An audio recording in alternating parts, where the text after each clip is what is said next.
Buttercup. Welcome back to my channel. Today's video, I'll be sharing tidbits, facts, fun, random things, and probably a little bit rambling about my SPFBO9 entry, Danu's Curse, because I've had some questions about it, and so not just the questions that I've gotten from readers or superfans or people that are interested in reading it but haven't picked it up, but also I'm just pulling stuff out of my head. First off, let's start with the age range, especially for the main characters. Ness is 18, Finn is 18, Mareed is 17, and Connell is 20. And their uncle is about 40, and Maris is about 30. And then all the other clan leaders are about like 40s, a little bit later 40s. But it's basically around those ages for the clan leaders that you meet throughout the novel.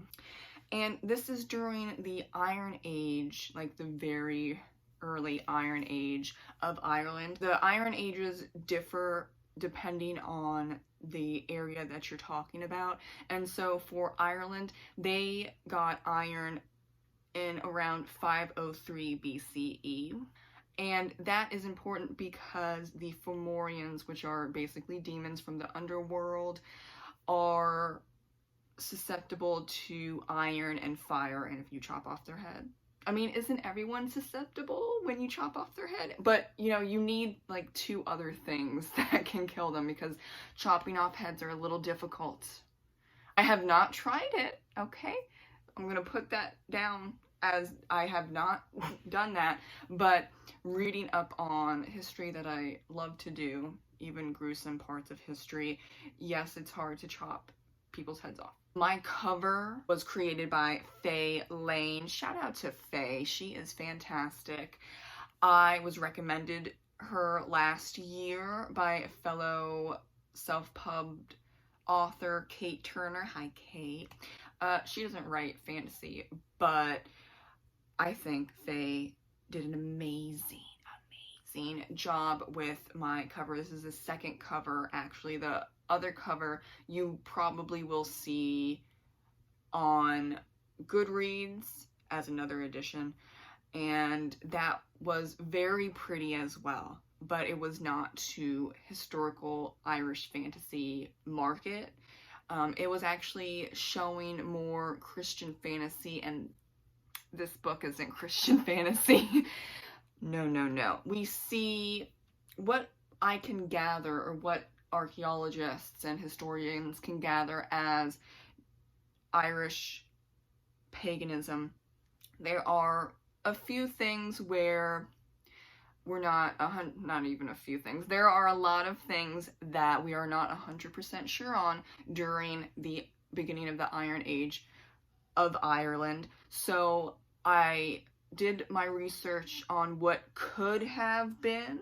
We don't 100% know because the Celts overall, but also specifically the Irish, did not write anything down. So it's really, at certain points, guesswork.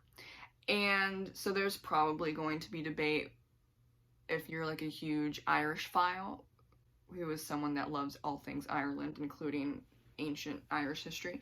You might say, oh, that's not accurate, or this stuff is accurate over here, but that's debatable. Yeah, there are a lot of things that are debatable. Can't lie there. I included things that at least had something behind them, not like, oh, it's a rumor, or there's only one source to say that this, whatever it might be, is correct. I wanted at least 2 sources. I usually went for 3, between 3 and 5. And a lot of my sources actually are up here. This is my Irish shelf. I know you can't see like all of it, but that's my Irish shelf, and it has basically all of my nonfiction and fiction books about the Celts, and some of them are specifically about Ireland. That actually is where I found the concept. I knew of the concept, but I didn't know the word for it, or the phrase, I should say. The hero's choice, which I write for Ness. She controls earthly magic, which is basically anything that is alive in some form or another. She can't talk to animals. I think that was a little bit of a separate thing that I didn't think that she needed for the plot line. So she's the main character, if you didn't already notice. Ness is the main character, and she is a mortal with immortal magic given to her by Danu, who in some places she's not the mother goddess, in other places she is. I've decided to make Danu the mother goddess here. So, thumbs up. Because I know there are some people that say that's not the mother goddess. There's a lot of mother goddesses. There's also a lot of warrior goddesses as well, and one of them pops up in this novel very frequently, actually. You can probably tell who it might be because of the raven on the cover, but if you don't know, I'm going to keep it a surprise. Going back to my original thought, I have ADD. You didn't notice? Okay, just saying. Going back to the hero's choice, I wanted to have Ness go through the hero's choice, which is a god or goddess gives the hero or main character a choice between two options, and the hero must choose one of them. There's no skirting around it or ignoring it. It's really hard for her because these are, I mean, all heroes' choices are really difficult, but that is basically the point of the hero. You have to do things that you might not want to do. That's why you're the hero of the story, of course. Put your characters through everything and anything, and even that was a thing 1,000+ years ago for Irish stories. And if you're interested in learning more about that, the hero's choice, and just Celtic gods and heroes in general, I do recommend this novel. It's a bit old, but it's really good information if you want to dig a little deeper into this topic. Irish and Irish Americans or Irish Canadians, just anyone with Irish ancestry, understands that the Fae or the deities or leprechauns, whatever, aren't historical fact, but the legends and the folklore and the fairy tales and the myths are so ingrained into history as being really important that you can have a historical Irish fantasy and it feels very real, and it feels in a mystical way that it kind of sort of happened, but it's not fact. It's really interesting, and I don't know if I'm even putting words correctly into that and explaining it very well. But I think if you're Irish in any way, shape, or form, you'll understand. Just, I think Ireland, I've been there and I want to go back, but it's even in the cities, not just the countryside, but in the cities, there's just a feeling of magic and awe and joy, as well as sadness and frustration and even anger because of the colonization. It's not as prevalent as it has been in the past, especially when the Republic of Ireland gained its independence and then worked its way into what Ireland is now. And in about 100 years or less, which I'm very proud of that achievement. And even if you're not Irish and you visit Ireland, it's very welcoming. My mom's friend went to Ireland and there was a ring that she wanted. I forget what specific ring. And so the owner saw her looking and admiring this ring, and she said, oh, but I'm not Irish at all, so I don't want to buy something that's really important to the culture. And the owner said, "You're Irish every time you put that ring on. If you want to buy it, then buy it." We love when people get excited about Ireland and all things Ireland. And so she bought that ring. She still has that ring. I think it's been like 10 or 15 years. But that is the essence of Ireland, and you also see that in Danu's Curse in a different way. I really was introduced into Ireland. Both sides of my family are Irish, but more so on my dad's side with my grandparents, who are Irishphiles, for sure. They've been to Ireland many times. We did have cousins in Ireland, though they have passed away, and it's been quite some time since they passed away, so we don't have any family anymore in Ireland. And they really solidified the love and interest in Ireland because I grew up reading and talking about Ireland, and also not just Ireland but Scotland, because we're also Scottish. Going to Scottish or Irish festivals, reading Morgan Llewellyn, which I have most of her books up there, which you can't really see still, but it was so inspiring to read Finn McCool by Morgan Llewellyn when I was a teenager, because her writing is mystical and profound but simple. Like, she's not going all in with purple prose or flowery language, and I think that is really hard to do, and what I try to do with my writing. That spirit, that first book that I read of Morgan, Finn McCool, recommend it.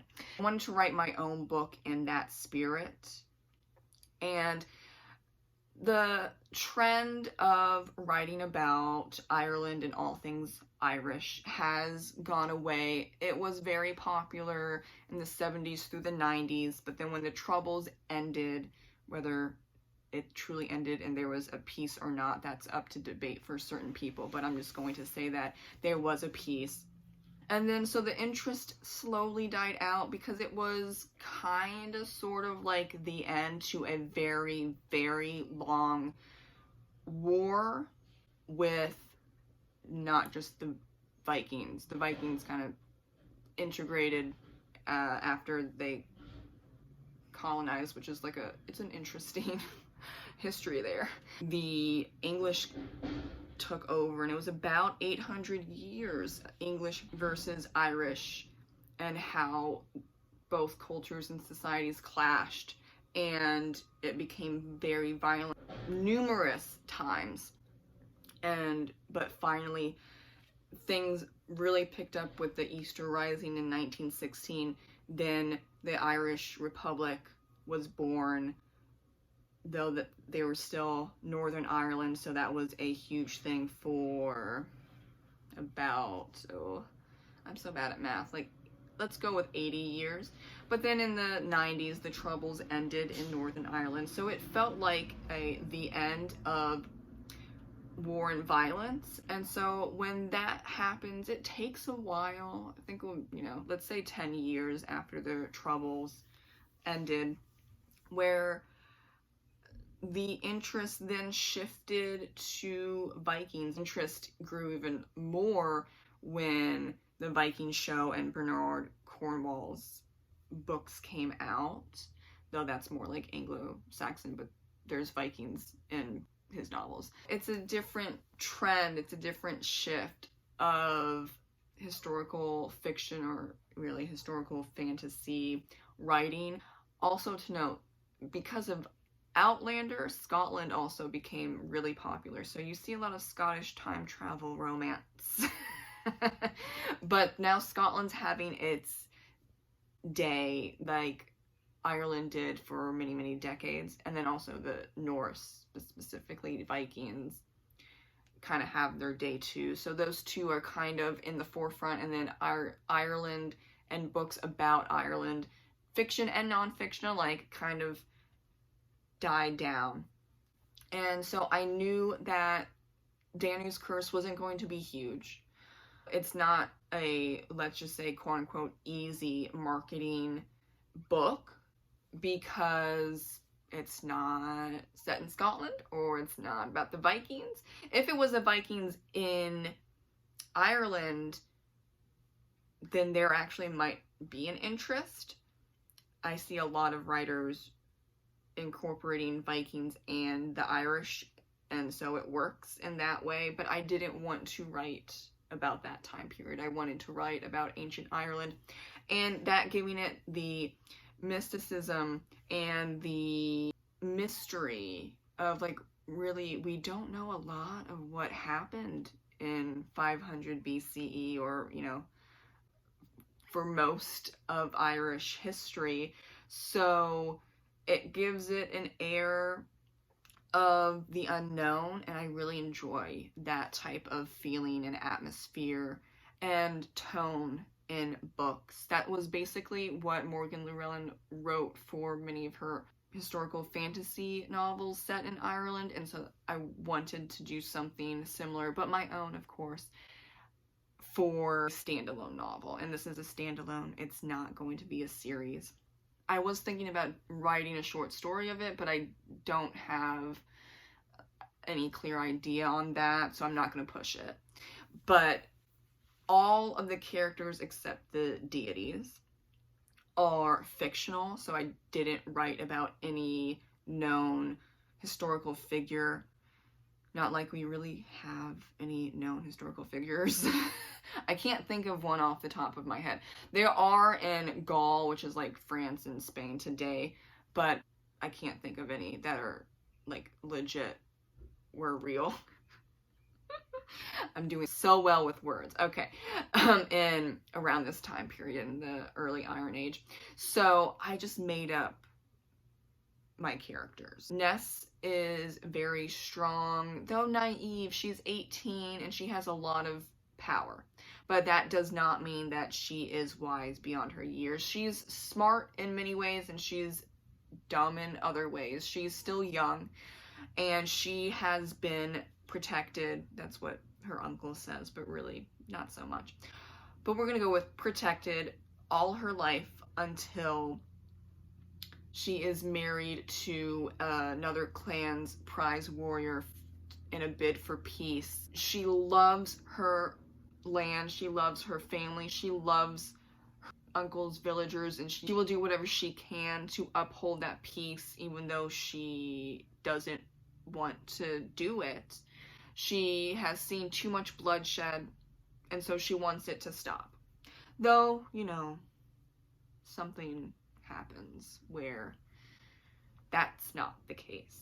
And you see that very early on, actually. The beginning chapter opens with her getting married, but it does not take long for her to realize what's really going on, and also what her cousins, which would be the son and daughter of the chief of this particular clan, all three of them have to grapple with that fact that maybe their uncle is, and maybe their father, and then for Ness, her uncle, is not good.